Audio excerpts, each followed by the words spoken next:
신앙 부흥의 구약의 6번째로 감사의 영성을 키우라, 감사의 영성을 키우라는 제목으로 잠시 말씀 나누겠습니다. 우리 인생을 어떻게 바라보는가에 따라서 똑같은 인생이라도 다 다릅니다. 그리고 똑같은 상황 속에서도 그 상황을 어떻게 보는가에 따라서 또 어떤 관점을 가지는가에 따라서 또 다 다르게 해석이 되어지고 또 다르게 살아갈 것입니다. 어떤 분들은요, 참 이 조그마한 문제라도 정말 현미경 들어가듯이 그 문제를 너무 크게 생각하는 사람이십니다. 어떤 분들은 좀 생각 안 하고 좀 넘길 수도 있는 건데 어떤 분들은 그 조그마한 문제도 너무 확대해서 이렇게 보는 분들이십니다. 그런 분들을 보고 현미경 인생이다 이렇게 표현할 수 있을 것입니다. 현미경이 뭡니까? 작은 것을 확대해서 크게 보는 거잖아요. 잘 안 보입니다. 현미경 한 번씩 다 보셨습니까? 정말 눈에는 잘 안 보이는데 그 현미경에 들이대면 크게 볼 수 있습니다. 정말 어떤 인생의 그 문제도 어떻게 보면 작은 것일 수도 있는데 그걸 너무 확대해서 보다 보니까 많은 분들이 원망하고 실패하고 넘어지고 눈물 흘리고 이렇게 살아갑니다. 그 반대로 망원경 인생도 있습니다. 이 망원경의 역할이 뭡니까? 이 현미경이나 망원경이나 똑같은 기능입니다. 잘 안 보이는 것을 크게 해서 잘 보이게 만드는 것입니다. 근데 이 망원경은 저 먼데 있는 것을 이렇게 가까이 볼 수 있게 만드는 기계입니다. 저 먼 데에서 잘 안 보이는 것 같은데 실질적으로는 참 너무나 좋고 너무나 크고 그 좋은 건데 이 눈으로 우리 육신의 눈으로 잘 안 보이니까 망원경을 펴서 보면 참 아름답게 이렇게 보이는 것입니다. 여러분 참 아름다운 이 풍경을 바라볼 때도 그리고 또 정말 멋있는 건물을 바라볼 때도 너무 멀어서 우리 눈으로 안 보일 때 어떡합니까? 망원경으로 보잖아요. 망원경으로. 보니까 너무너무 멋있고 그 너무너무 화려한 그런 것을 우리가 볼 수 있지 않습니까? 우리 하나님의 백성들은 망원경 인생 같아요. 그게 뭐냐? 우리 믿음은 보이지 않는 실상이라 했습니다. 우리 눈에는 잘 안 보이는데 정말 존재한다는 것입니다. 너무 귀한 것이 있다는 것입니다. 그래서 이 망원경으로 먼 데 있는 것도 가까이 볼 수 있도록 만들어주는 건데 여러분 한번 생각해 보십시오. 정말 이 작은 것도 확대해서 보면 더 잘 보이는 게 되는 건데 여러분 정말 우리가 어떤 인생의 문제 눈에 보이는 진짜 눈에 보이는 것 이거 더 확대해서 더 크게 보면 더 불평하고 더 원망하게 되어 있는 것입니다. 그런 인생에는 여러분 감사함이 없습니다. 감사의 영성이 부족한 분들은 항상 작은 것을 크게 봅니다. 좀 이렇게 흘려보낼 수도 있고 좀 이렇게 무관심할 수도 있는데 감사의 영성이 부족한 분들은 그 작은 것을 더 크게 확대해서 참 힘들어한다는 것입니다. 작은 문제도 더 크게 보니까 더 크게 보인다는 것입니다. 조그마한 문제 같은데 더 확대해서 보니까 문제가 더 크게 보인다는 것입니다. 여기에는 감사가 보이지 않습니다. 감사 영성이 뛰어난 분들은 그렇게 살지 않습니다. 항상 이 감사 영성이 뛰어난 분들은 뭡니까? 다가올 하나님의 그 복을 바라본다는 것입니다. 정말 눈에는 지금 잘 안 보이지만 저 먼 데 있는 하나님의 복이지만 그 복을 미리 바라보면서 정말 감사함으로 살아가는 분들이 망원경 인생을 살아가는 분입니다. 망원경은요, 여기 가까이 있는 거 보면 안 보입니다. 가까이 있는 거 망원경 보십시오. 보이는 거 하나도 안 보입니다. 우리 믿음의 백성은 그렇게 살아야 될 줄 믿습니다. 우리 인생에 정말 인생에 다가온 눈물이 있습니까? 아픔이 있습니까? 그것을 현미경 들이대면 더 잘 보이지만 망원경 들이대보세요. 하나도 안 보입니다. 그게 믿음입니다. 믿음으로 살면 지금 우리 눈앞에 있는 이 진짜 이 문제도 여러분 넘어갈 수 있게 된다는 것입니다. 그 너머에 뭐가 있느냐? 감사가 있다는 것입니다. 감사의 인성이 뛰어난 분들은 이렇게 망원경 인생을 살아갑니다. 성경에 보면요, 골로새서에 보면 감사함에 깨어 있어라 이렇게 말했습니다. 기도에도 깨어 있어야 되지만 감사에도 깨어 있어야 됩니다. 감사에 깨어 있는 분들이 어떤 분인가 하면 항상 그 감사가 삶에 넘치는 분들입니다. 깨어 있다는 건 뭡니까? 살아 있다는 것입니다. 깨어 있다는 것은 없어지고 죽고 이게 아닙니다. 잠자고 이런 게 아닙니다. 현실은 현실. 감사가 늘 깨어있다는 것은 정말 우리의 삶 안에 그 감사가 풍성하고 넉넉하고 느껴지고 표현이 되어지고 살아있는 것이 깨어있는 것입니다. 감사 영성이 풍부한 분들은 이렇게 깨어있는 분입니다. 그래서 늘 영성이 이 감사함으로 깨어있으니까 모든 만물을 보면서 어떻게 합니까? 감사를 할 수 있는 것입니다. 감사를. 장차올 하나님의 그 복을 바라보면서도 멀리 바라보면서도 감사할 수 있는 분들이 감사의 영성이 깨어있는 분들이십니다. 오늘 아침 나오신 우리 귀한 성도님들, 우리 삶에 감사가 널리 이렇게 깨어있으시길 간절히 축복합니다. 그래서 오늘 이 말씀을 보면서 나는 감사의 풍성한가? 감사함의 풍성함을 살고 있는가? 나의 영성에는, 이 감사의 영성에는 이 깨어있는가? 감사의 영성이 풍부한가 한번 살펴봤으면 좋겠습니다. 평소에 감사의 영성이 잠자고 있는 분들은 여러분 조그마한 문제도 현명히 보듯이 봅니다. 그러니 괴롭죠. 삶이 순탄하지 않습니다. 조그마한 문제 때문에 괴로워하고 불평하고 원망하니까 그 삶이 어떻게 여러분 편안하겠습니까? 늘 감사하고 살아도 인생 짧은데 그 조그마한 문제 하나 왔다고 그걸 학대해서 살펴보고 괴로워하고 힘들어 살면 그 삶이 편하겠습니까?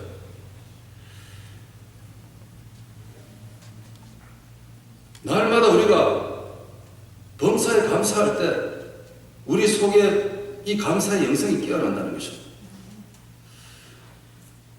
아무것도 염려하지 말고 오직 감사함으로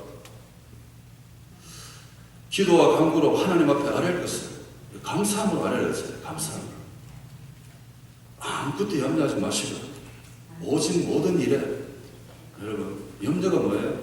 작은 일에 현미경 켜는 겁니다. 넘어갈 수 있는데 우리의 기도와 간구를 감사함으로 하나님께 아뢰 때 그때 여러분 하나님께서 우리에게 주신 복이 있다 했습니다. 늘 감사의 영성이 깨었어. 아무것도 염려하지 않고 오직 모든 일에 정말로 감사함으로 기도할 줄 아는 분들에게 하나님 주시는 특별한 복이 있는데 그게 뭔가 하면 예수님 안에서 우리의 마음과 생각을 지켜주신다 했습니다. 여러분 우리의 마음과 생각이 항상 어디에 움직이십니까? 힘들고 어려운 일이 있을 때 늘 움직이시잖아요. 불안해하고 힘들어하고 여기서 하나님이 지켜주십니다. 무엇으로 지켜주시느냐? 평강으로 지켜주신 것입니다. 감사 영성이 깨어있는 분들이 느끼는 하나님의 복입니다. 그래서 여러분 지금 눈앞에 있는 이 힘들고 어려운 것을 더 살피고 바라보고 더 깊이 바라보고 괴로워하고 힘들어하지 마시고 망원경을 펴서 장차 하나님이 내게 허락하실 그 엄청난 복, 우리 눈으로는 잘 안 보이지만 실제적으로 존재하잖아요.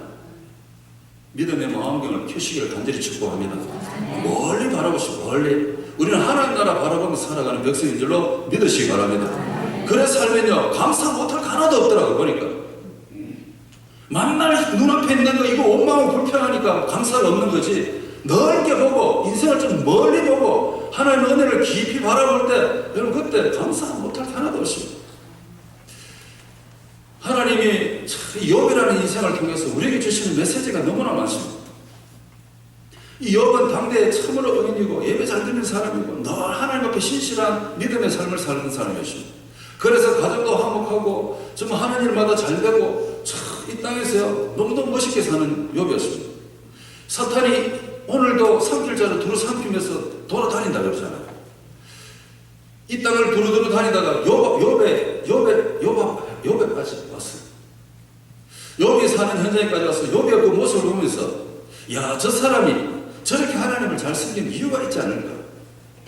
만약에 그 욥의 인생에 문제를 더하면 욥이 저렇게 하나님을 잘 섬길까? 인생에 문제가 다가오고 고난이 다가왔는데도 불구하고 저렇게 하나님을 변함없이 잘 섬길까? 이 사탄이 그 생각을 가진 겁니다. 사탄은요 항상 우리를 무너뜨리려고 하는 역할을 하는 존재가 그 악한 존재 아닙니까? 이렇게 우리 믿음 생활 잘하는 거 두고 보지 못하는 게 사탄의 역할이죠. 그래서 욥의 그 모습을 보면서 이야 저 사람이 정말로 인생에 고난이 다가와도 저렇게 믿음 생활을 잘할까? 그래서 하나님 찾아간 겁니다. 하나님 욥에게 한번 시험하게 해주세요. 욥이 진짜 인생에 고난이 다가오고 진짜 인생에 힘든 것을 만났을 때 정말 저 사람이 변함없이 이렇게 하나님 앞에 예배 드릴 수 있겠습니까? 그러니까 하나님 저에게 허락해 사탄이 그렇게 하나님 앞에 이야기하는 겁니다. 욥을 한번 시험에 들도록 허락해 달라고. 하나님이 그 사람 목숨만 건드리지 말고 해보라 했습니다. 하나님이 욥의 믿음을 인정하고 있는 거죠. 사탄은요, 하나님 허락 없이 아무것도 못하는 존재입니다. 그러니까 두려워하지 마십시오. 사탄에 무슨 공격받았다고 우리가 막 사탄한테 졌다고 막 넘어져, 이게 아닙니다, 여러분. 우리는 이미 예수 그리스도 안에서 승리한 사람인 줄로 믿으시기 바랍니다. 얼마든지 우리는 하나님 바라보고 열심히 갈 수가 있습니다. 사탄은 그런 사람 건드리지 않습니다. 욥에게 시험이 다가옵니다. 밭에서 일하던 그 일꾼이 쫓아와서 아이고 주인님 큰일 났습니다. 오두막에 앉아서 있던 자녀들이 그 오두막 무너져서 다 세상 떠났습니다. 죽음을 당했습니다. 주인님 그 밭에 진짜 지금 큰일이 나서 그 모든 것이 다 사라졌어요. 어떤 사람에서 뺏어갔습니다. 밭도 잃고 아이도 자녀도 잃고 엄청난 소용돌이가 뭐 한 1년 있다 2년 있다 이런 몰라도 한순간에 문제가 물 밀듯이 파도가 밀려오듯이 인생에 엄청난 일을 이 사람이 경험하잖아요. 욥도 사람이거든요. 야, 성경에 나오는 사람이니까 잘 견디겠지. 아이고 아닙니다. 얼마나 힘들었겠습니까? 엎친 데 덮친 격이다. 이 일을 경험하면서 몸에 부스럼 몇 가지 났어요. 몸에 병도 없고 그 사랑하는 아내도 욥한테 하나님을 저주하고 밖에 나가서 죽으라고 욕도 하고. 보통 사람 같았으면 진짜 견디지 못할 것 같아요.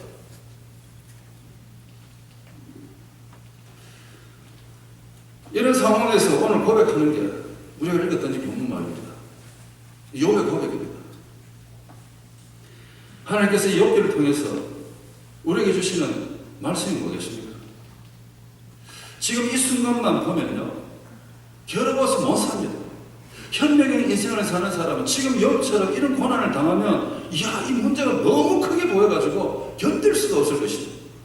그런데 욥기는 망원경 인생이 있다. 망원경으로 하나님 복을 바라는 겁니다. 42장까지 다 읽어봐야 결론이 나오는 것입니다. 우리 인생도 하나님 나라 가는 그날까지 가봐야 인생의 결론이 나는 것처럼 여러분 지금 무슨 일 난 것처럼 그게 아니라는 것입니다. 멀리 보라는 것입니다. 하나님이 예배하신 복을 볼 줄 알아는 것입니다. 그 사람이 이 감사의 영생에 껴있는 인생입니다. 이 욥의 이 모습을 보면서 하나님께서 오늘 우리에게 다시 한번 말씀하시기 원하는 것은 순간순간 힘들고 어려운 일을 경험했다 할지라도 그 상황 속에서도 감사를 잃지 말라는 것입니다. 감사함을 놓치지 말라는 것입니다. 오늘 이 욥이 뭐라고 고백합니까?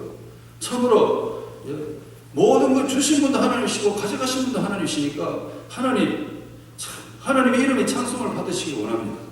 그러면서 어리석게 하나님을 향해서 원망하지 않았다 이겁니다. 힘들고 어렵다고 하나님 나 안 도와준다고 어리석게 원망하고 불평하고 이게 아니라는 것입니다. 그래서 오늘 이 말씀을 가지고요, 정말 하나님께서 욥을 통해서 더욱더 우리에게 이 감사의 영성을 키우시기 위해서 이 말씀을 폐기하셨는데, 오늘 우리가 살아가는 가운데서 정말 감사가 더 넘치기 위해서 어떻게 해야 될 건가? 우리의 영성이 날이 가면 날이 갈수록 깊어가야 되잖아요. 신앙의 세월이 10년이 다르고 20년이 다르고 30년이 달라야 되잖아요. 그만큼 성숙한다잖아요. 우리의 영성도 그만큼 성숙하는 겁니다. 이 영성 속에는 감사도 있고 신앙생활의 모든 게 다 있습니다. 믿음도 있고 은혜도 있고 날이 가면 갈수록 우리의 이 영성이 깊어져 가야 되는데 그 가운데서 감사의 영성이 오늘은 더 깊어져 가야 될 줄로 믿습니다. 이 감사의 영성을 더 키우기 위해서 어떻게 될 건가? 오늘 말씀을 통해서 몇 가지 도전을 받는데요. 먼저 우리 인생은 공수고 공수이다. 이 진리를, 이 지혜를 절대 잊지 마십시오. 공술의 공수거다. 공술의 공수거는 뭐예요? 오늘 욥이 고백한 그대로잖아요. 내가 모태에서 어머니 태에서 태어날 때 빨간 몸뚱이 하나로 태어났다는 것입니다. 몸뚱이 하나로 태어났다. 그리고 하나님 앞에 갈 때도 몸뚱이 하나로 간다는 거죠. 올 때도 아무것도 없었지만 갈 때도 아무것도 없다는 것입니다. 올 때도 아무것도 가져온 거 없지만 갈 때도 아무것도 가져가는 게 없다는 것입니다. 그게 공수의 공수거라는 단어 아닙니까?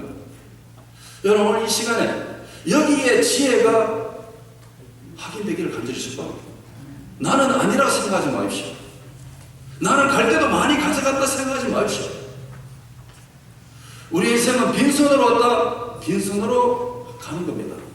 우리 손에 든 거 없습니다. 오늘 이 말씀을 통해서 이 지혜를 다시 한번 확인하시길 간절히 축복합니다. 지난주에 저는 배를 타고 롱비치를 다녀왔습니다. 유람선을 탄 것이 아니라 오늘 함께 참여하신 우리 정남우 원사님, 사랑하는 남편 되시는 정경부 집사님 마지막 장례 예식을 위해서 다녀왔습니다.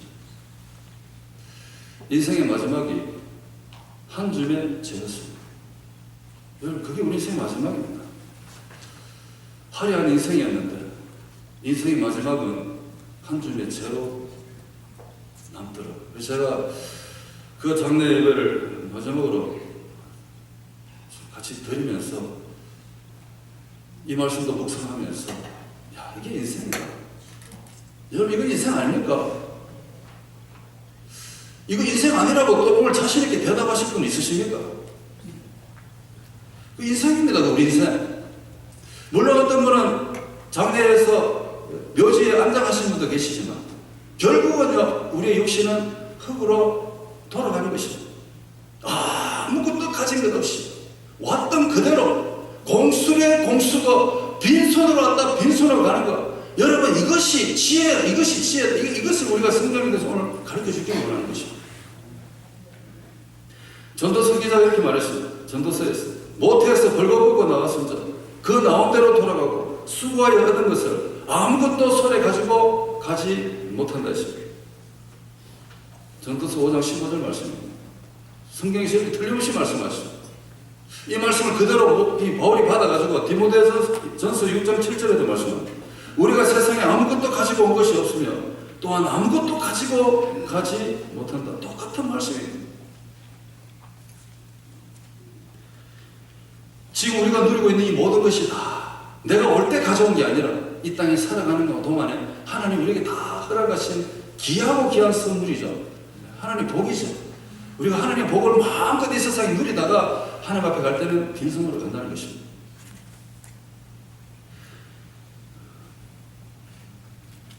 수많은 땅을 정복했던 알렉산더 대왕 있잖아요. 여러분 그 스토리 잘 아시잖아요. 이 사람이 마지막에 죽으면서 유언을 남겼습니다. 간을 만들 때 간 옆에 구멍 2개 뚫어버려. 그리고 손을 빼내라. 내 손 빼내라. 그리고 보여주라는 거예요. 뭘 뜻합니까? 내가 이 땅에 사는 동안 그렇게 수많은 땅을 이 손으로 정복해도 갈 때는 빈손이다. 이거 알려주려고 간 뚫고 손 내놓으라는 거잖아요.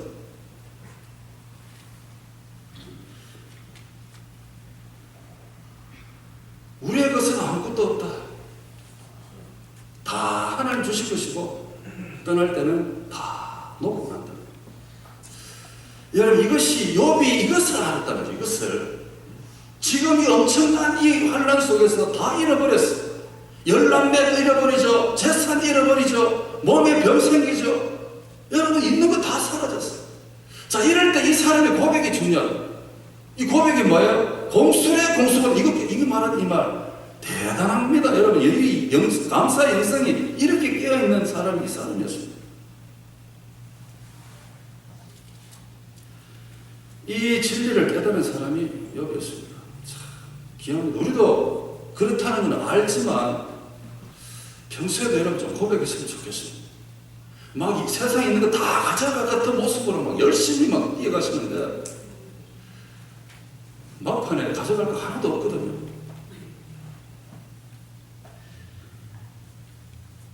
욥이 자기 자신이 출생할 때 적신으로 왔다. 적신. 어린 몸으로, 빨가벗은 몸으로 그렇게 왔지만 하나님 앞에 갈 때 결국은 내가 가져가야 될 소유물은 없다. 그러니까 하나님, 주신 분도 하나님이시고 취하신 분도 하나님이시니까 하나님의 이름이 찬송을 받으시기 원합니다. 이렇게 고백합니다. 감사의 영성이 특출한 분입니다. 이런 분들은 망원경 켜고 살아가는 것입니다. 이 감사의 영성이 없어 보십시오. 왜 이런 일이 내게 다가왔느냐고 원망하고 불평하고, 아까 우리 찬양했잖아요. 그래 하지 말자잖아요. 힘내시라 그랬잖아요. 욥도 사람인데 가족 잃은 거 안 슬프겠습니까? 그 자녀들 잃으면 안 슬프겠습니까? 욥도 사람인데 가진 재물 잃어버린 거 안 아깝겠습니까? 욥도 사람인데 지금 자기 인생에 다가온 이 문제 보면서 안 아프고 안 슬픈이지 않을까? 그래 뭐 안 느낄 수가 없겠습니까? 누구보다도 말로 표현할 수 없는 힘들고 어려운 시간을 지냈을 것입니다. 그럼에도 불구하고 이 사람의 마음 중심에 흐르는 한 가지 지혜가 있는데, 그게 뭐냐? 공수래 공수거다. 올 때도 아무것도 없었고 갈 때도 아무것도 없다, 이거잖아요. 평소에 감사 영성이 풍성한 분들은 어떤 문제를 만나도 현명에 펴놓고 그 문제 들여다보면서 괴로워하고 힘들어하지 않습니다. 비바람을 몰아쳐서 끝까지 믿음 붙잡고 하나님 중심에 있어서 달려가는 거죠. 그러한 영성이 있으시길 간절히 축복합니다. 감사 영성 좀 키우려면 그래도 감사자의 지혜가 필요합니다. 그래도 감사하자. 한번 따라하겠습니다. 그래도 감사하자. 그래도 감사하시길 간절히 축복합니다. 교회 안에서는 아멘 했는데 밖에 나가면 문제 다가오면 또 현명을 꺼내잖아요. 평소에 눈에 안 보이는 것도 현명히 꺼내보십시오. 더 잘 보입니다. 조상 모사라는 말이 있어요. 어떤 사람이 원숭이를 훈련을 시키는데 이 밤을 주는데 조상 아침에 3개, 모사 저녁에 4개. 아침에 3개 먹이고 저녁에 4개 먹였어요. 그런데 이 원숭이가 성질나고 왜 아침에 4개 안 주느냐는, 아침에 4개 먹고 저녁에 3개 먹겠다는 거예요. 조상 모사. 여기가 이 말이 의미하는 게 뭡니까? 하루 7개 먹잖아요. 7개. 아침에 3개를 먹든 4개를 먹든 하루에 7개 먹는 건 똑같잖아요. 하나님 주시는 은혜는 다 똑같은데 아침에 4개 못 먹는다고 화내는 인생이에요. 화내는 인생. 아니 아침에 4개 먹든 3개 먹든 하루에 7개 먹는 거는 똑같은데, 현대를 살아가는 사람들의 모습입니다. 3개를 먹든 4개를 먹든 다 똑같이 먹는데 감사가 없어. 감사. 먼저 많이 먹으면 더 무슨 좋은 일이 벌어지는 줄 알고 그렇게 살아가는 것입니다. 그래서 여러분, 참으로 우리가 살아가는 데 있어서 한번 생각해 보십시오. 아침에 4개 못 먹으면 이게 큰일 난다고 생각하는 그런 일이 있습니다. 이것을 한번 좀 생각해 보십시오. 그렇구나. 사람이 이 4개를 먹고 이 만족함이 없으면 이게 좀 감사가 안 되는구나. 다시 말해서 행복하지 않으면 감사도 없는구나. 여기까지 연결이 되어지더라고요. 그래서 감사는 항상 행복해야 그 다음에 감사가 일어나는 그런 순서로 짜여지는 삶을 우리가 살고 있지 않는가 생각하십시오. 그럼 행복 안 하면 어떻게 됩니까? 아침에 3개 먹고 저녁에 4개 먹는데 아침에 3개 먹었다 해서 하루 종일 불평하고 원망하고 이렇게 살면 내 저녁에 4개 먹는데도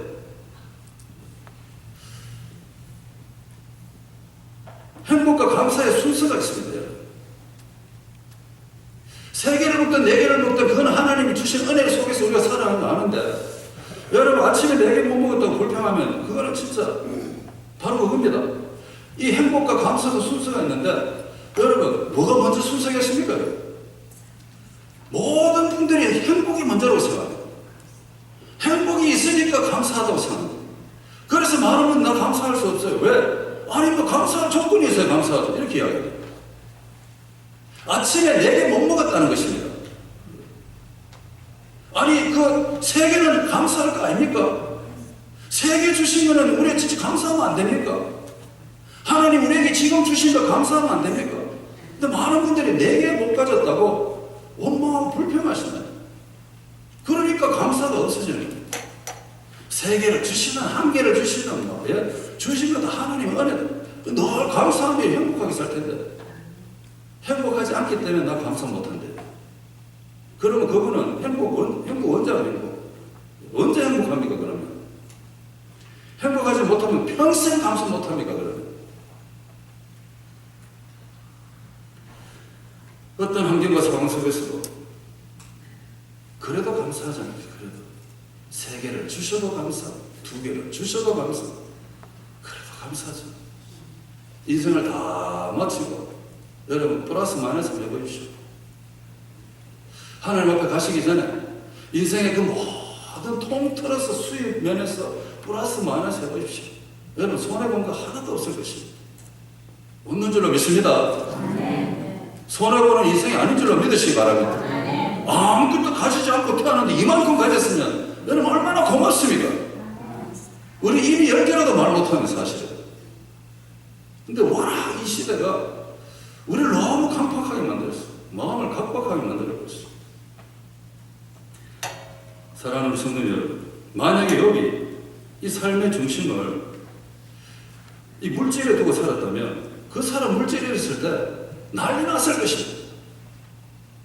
만약에 이 사람의 무게중심, 삶의 무게중심이 자녀에게 있었다면 그 자녀들 일을 했을 때 이 사람 난리 났을 것입니다.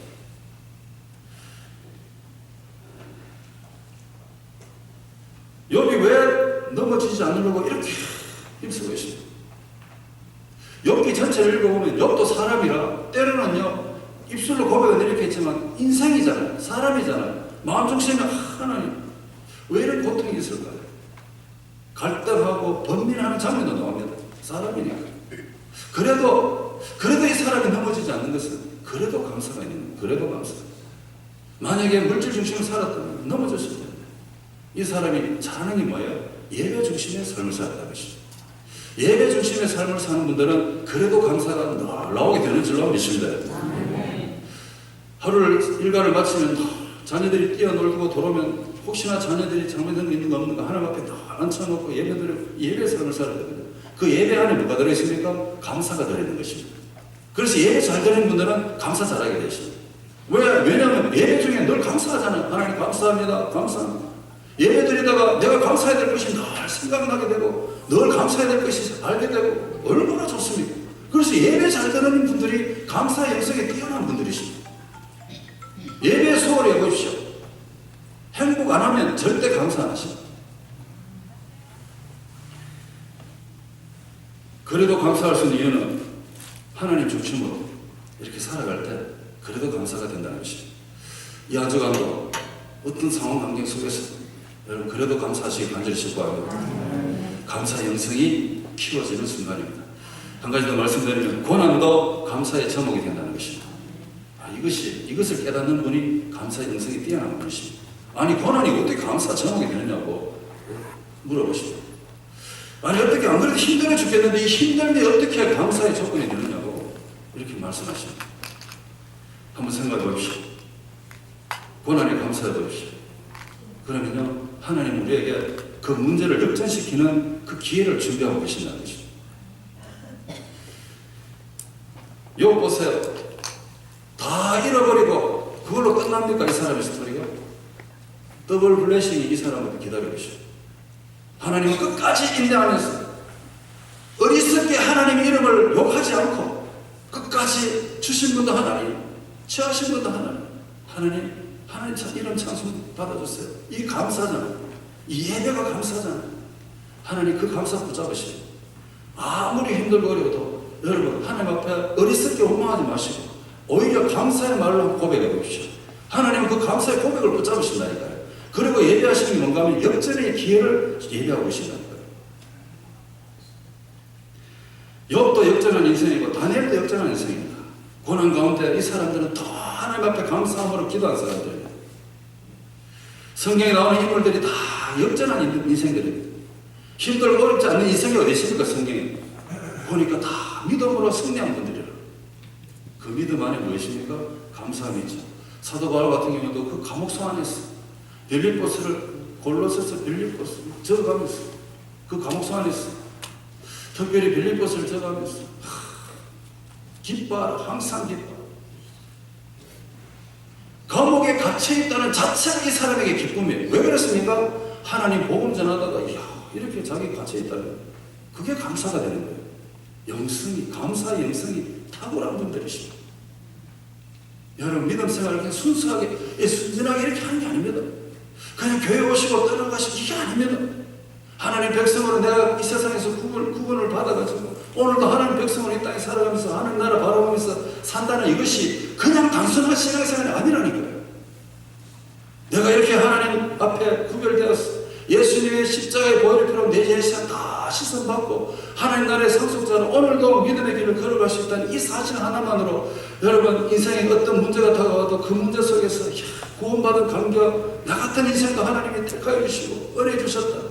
야, 이것을 깨닫고 하나님 앞에 그 문제 앞에서도 감사할 수 있는, 그 고난 앞에서도 감사할 수 있는 이 영성, 여러분 이것이 참 우리를 살리는 겁니다.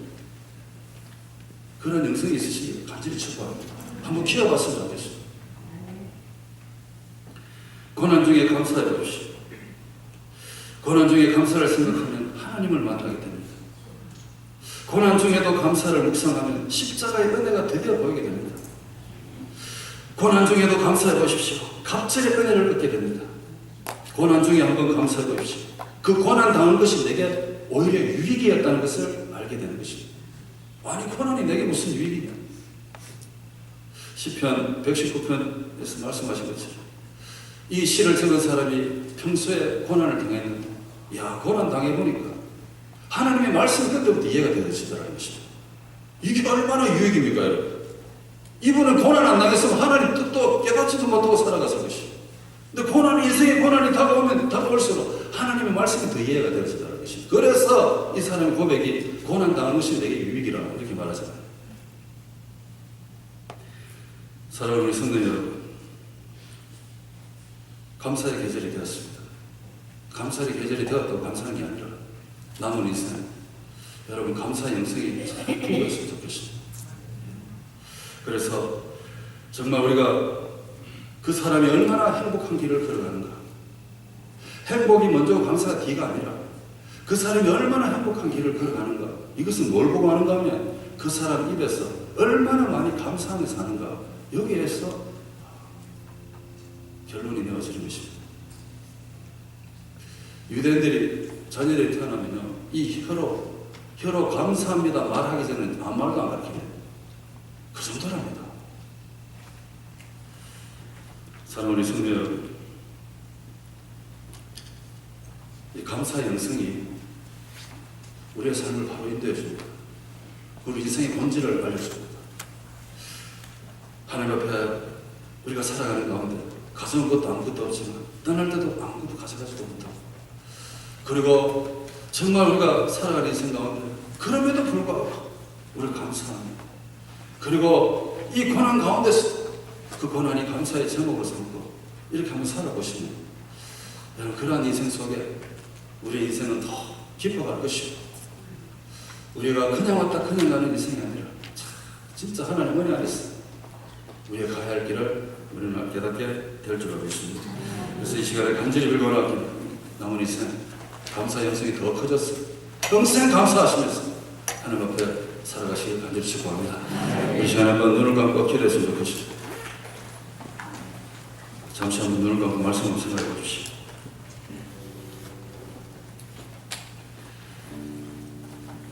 우리의 신앙이 언제 부흥합니까?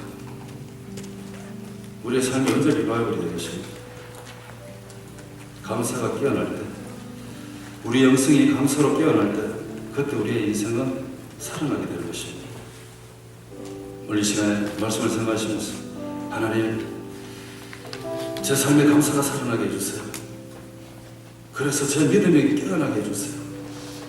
하나님, 제 삶이 새롭게 리바이벌 되게 해주세요. 말씀을 생각하시면서 일단 그렇게 됐으면 좋겠습니다. 말씀을 붙잡고 정말 내 자신을 향해서 다시 한번 감사가 일어날 수 있도록 우리 잠시 한번 말씀을 생각하면서 한번 결심했으면 좋겠습니다. 같이 함께